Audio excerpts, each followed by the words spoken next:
Aloha. Welcome to Ably Seminars sessions. Today we're going to talk about a very important topic. A lot of the stuff you learn in the real estate school, you may not use much of it. It's like college. When you go to college, you probably use 20% of what you learn, and 80% you have to know it to pass a test.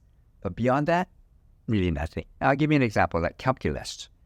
If you took calculus, how many times are you going to use calculus in your life? Not much, but it looks great on your resume, doesn't it? Well, in this session, you're going to learn about tenancy, which is how you hold title to property. So we're going to talk about the first one called tenancy and severalty. Severalty means that you own it by yourself.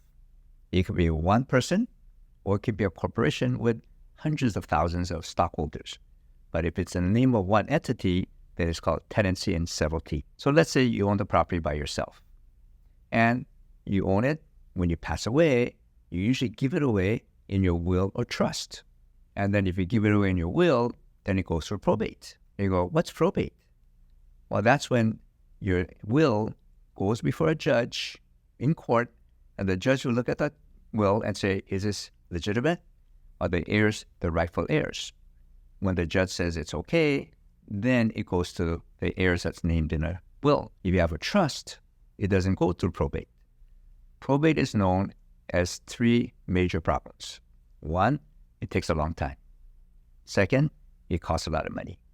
And third, the information that's in that probate documents is open to the public. Anyone can see it. You and I can go down to probate court and see who got what. Now, there's a famous fellow named Howard Hughes. Some of you may remember him. He's a billionaire, very eccentric. He died without a will nor a trust, and he was a billionaire.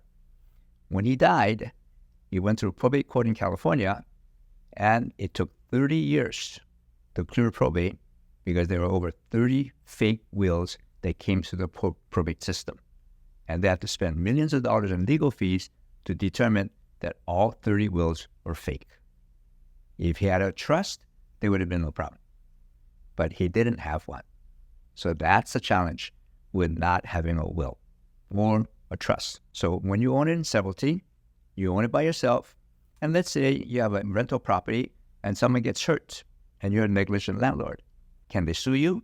Could you lose the house? Absolutely. So when you own it in severalty, there's some issues about being sued and possibly losing that property to what we call a creditor or someone that is suing you. So make sure that when you own property in severalty, that you own it and have a will or a trust so that when you do pass away, then the courts will know who you want to give it to.